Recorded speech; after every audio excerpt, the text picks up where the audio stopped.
나는 돈을 많이 벌고 싶었다. 직장해주는 안정감 그리고 고정 수입이라는 따뜻함이 있었지만 창업을 하면 왠지 돈을 더 벌 수 있을 것만 같았다. 준비기간 3개월. 그렇게 갑자기 창업시장에 뛰어들었다. 비단 이건 내 이야기이기만 할까?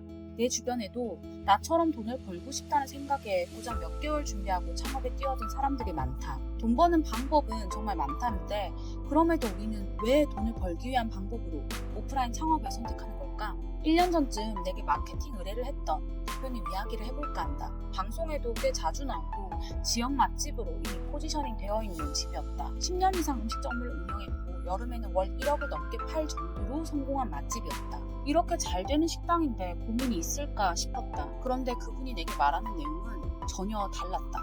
위기가 온 것 같아요. 올해부터 매출이 계속 떨어지고 있거든요.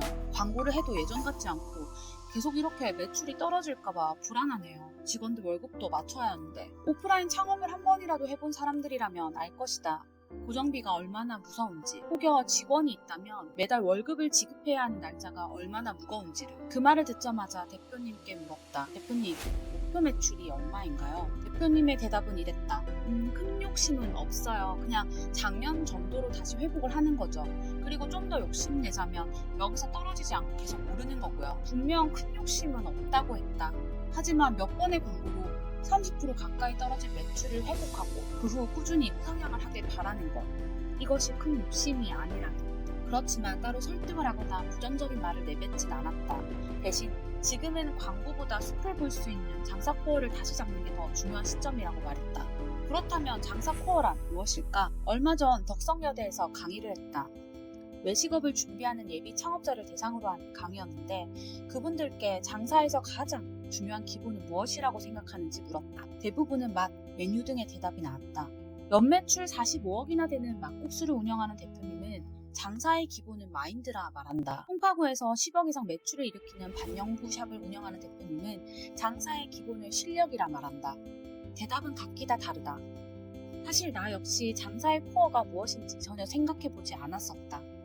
그런데 서울신용보증재단 프랩 아카데미, 똑사모 세미나 및 B2K 아카데미, 덕성여자대학교 강의 및 각종 원데이 클래스를 포함해 지난 1년 동안만 해도 수십 번의 강의를 하면서 또 100명 넘게 상담하고 연매출 40억이 넘는 매장을 비롯해 27개의 브랜딩 및 작업을 하게 되면서 깨달았다.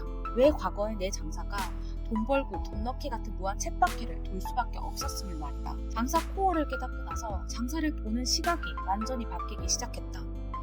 그 후 과거의 나처럼 구조 없이 장사하는 사람들에게 장사의 코어를 심어주는 일을 하기 시작했고 지금도 천안의 한 지역 맛집의 브랜드 프로젝트를 수행하고 있다. 나는 정말 실패했었다.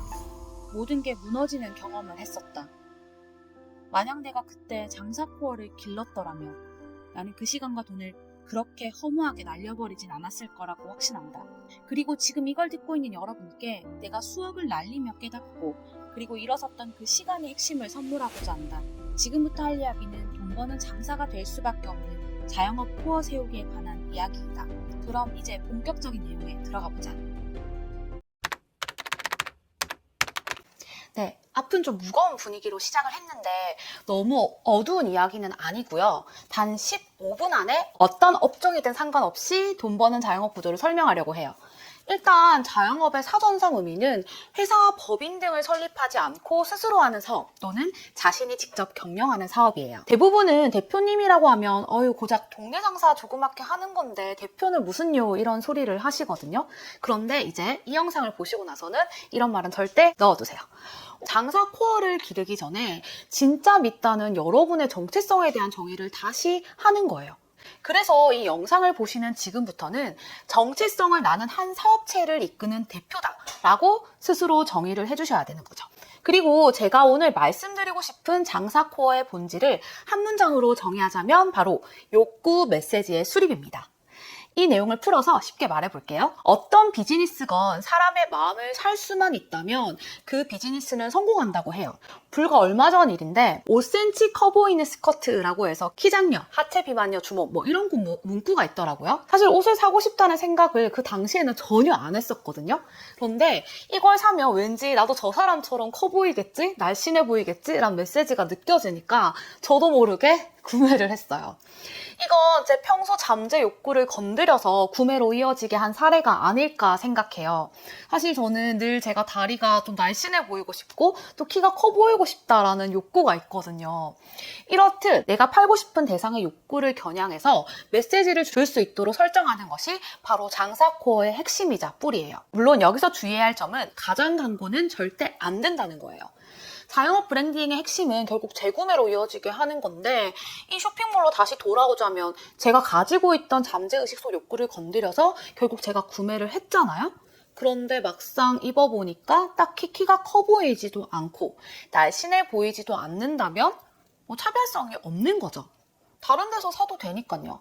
따라서 욕구를 메시지로 잘 만들고 구매의 만족도를 높여서 재구매로 이어지게 하고 충성 고객을 늘리는 것. 이게 자영업의 선순환 사이클이에요. 자, 그렇다면 욕구 메시지를 자영업에 적용해서 체계적으로 세우기 위해서는 총 3단계의 과정이 필요해요. 그리고 이번 영상에서는 그중 가장 첫 단계를 다뤄보도록 할게요. 가장 먼저 해야 할 일은 타겟할 소비자가 누구인지 정말 명확하게 설정하고 내 상품을 많이 사줄 것 같은 소비자의 관점에서 매력을 느낄 만한 요소를 담아 그걸 한 문장으로 정리하는 거예요. 이걸 압축하면 브랜드 정체성을 세운다라고 말할 수 있어요. 보통 제가 강의에서 대표님들의 매장이 타겟하는, 즉 집중하는 고객은 누구예요? 라고 질문을 좀 많이 하거든요. 여러분들에게도 질문을 똑같이 드리고 생각할 시간 한 3초 정도 드려볼게요. 어떤가요? 혹시 단번에 떠오르시나요? 어떤 분은 10대에서 60대라고 하시는 분도 계셨거든요. 근데 아니 여러분, 20대 초중반, 아니 좀 더 자세하게는 20살, 21살도 성별에 따라서 같은 동성이라도 생각하는 것, 관심 가는 것 등 상황이 천차만별로 달라지는데 10대에서 60대라니요? 이건 그냥 타겟 자체가 없는 거죠. 생각을 한 번도 안 해봤으니 당연히 이렇게 말씀하실 수 있는 거고요. 지금 영상을 보시는 분들 중에 살짝은 내 얘긴데 라고 하시는 분들도 있을 수 있어요. 그런 분들은 뒷내용을 좀 더 주목해주세요. 자영업은 양궁과 같아서 조준할 관역에 정확하게 화살을 꽂히게 하는 게 정말 중요해요. 여러분들이 앞으로 타겟 고객을 설정하실 때는 35살에 3살, 5살 어린 두 자녀가 있는 여성 이런 식으로 정의를 하는 것이 중요해요. 앞서 제가 홀려서 산 쇼핑몰 기억하시죠? 거기는 옷이 키장녀를 위한 더 세분화되게는 150대 키장녀 추천, 160 초반의 추천 이런 문구들이 있더라고요. 이렇게 세밀하게 들어가고 심지어 5cm 커 보이는 후기 이런 것만 보여줘도 구매 포인트를 훨씬 더 정밀하게 찌르는 게 되니까 구매율 자체가 높아져 버려요. 이런 식으로 집중할 고객을 정의를 했다면 그 다음은 그 고객의 속성을 정리하는 작업도 정말 중요해요. 이걸 고객 페르소나라고 하는데 페르소나는 쉽게 말해 한 개인의 정체성, 특징 등을 종합해서 나타내는 거라고 생각하시면 돼요. 화면에서처럼 3살, 5살 어린 자녀를 둔 35세 엄마의 성격, 직업, 소득 수준, 사는 곳, 좋아하는 것 등을 적어보시는 거죠. 타겟 고객을 설정했다 하더라도 그걸 내 장사로 접목해서 활용하기가 어려운 이유는 그 사람들이 무엇을 좋아하고 또 무엇이 필요하며 무엇을 살지를 결코 이해하지 못하기 때문이에요. 그래서 여기서 아직 창업을 하지 않으셨다 하시는 분들은 그냥 나 자신을 고객 페르소나로 잡으시고 나와 같은 사람들을 타겟 고객으로 설정하시면 훨씬 이해가 쉬울 거예요. 그런데 이미 창업을 했으면 페르소나를 나로 설정을 하더라도 내 업종이나 내가 파는 제품이 나와 같은 비슷한 결의 사람들이 별로 선호하지 않는 것일 수도 있잖아요. 이때는 인스타그램이나 유튜브 같은 SNS 채널을 통해서 타겟 고객과 비슷한 사람들을 실제로 찾아보는 것도 한 방법일 수 있어요. 그리고 그걸 바탕으로 이런 타겟의 사람들은 주로 이런 것들을 소비하고 좋아하는구나를 간접적으로나마 이해해 볼 수 있고요. 이를 통해서 제품이라든지 어떤 공간 등을 기획해 볼 수 있는 거예요. 이게 정의가 되면 그 다음은 브랜드 정체성을 결정해 보는 거예요. 제가 영상 도입부에서 지금부터 우리의 정체성은 CEO, 즉 대표다라고 설정하고 시작을 했잖아요. 브랜드 정체성을 결정한다는 건 브랜드의 관점, 나아가는 방향을 결정하는 부분이기 때문에 진짜 중요하거든요. 정체성이 없다는 건 내비게이션의 목적지 없이 달리는 거랑 같기 때문에 이렇게 되면 어디를 갈지 모르니까 뭐 여기로 갈까 저기로 갈까 늘 흔들리고 또 방향성이 없게 되는 거죠. 그러다 보니까 상품, 인테리어, 서비스, 마케팅 모든 것들의 결이 하나도 맞지 않아요.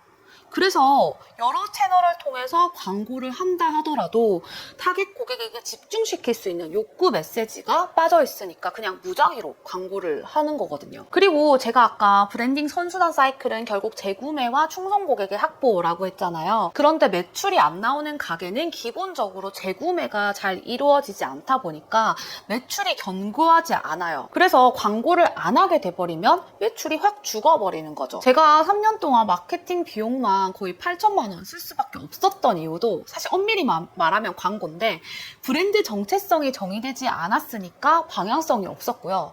타겟 고객이 제대로 설정되어 있지 않았기 때문에 아주 전방위로 그냥 되는 대로 광고를 난사했어요.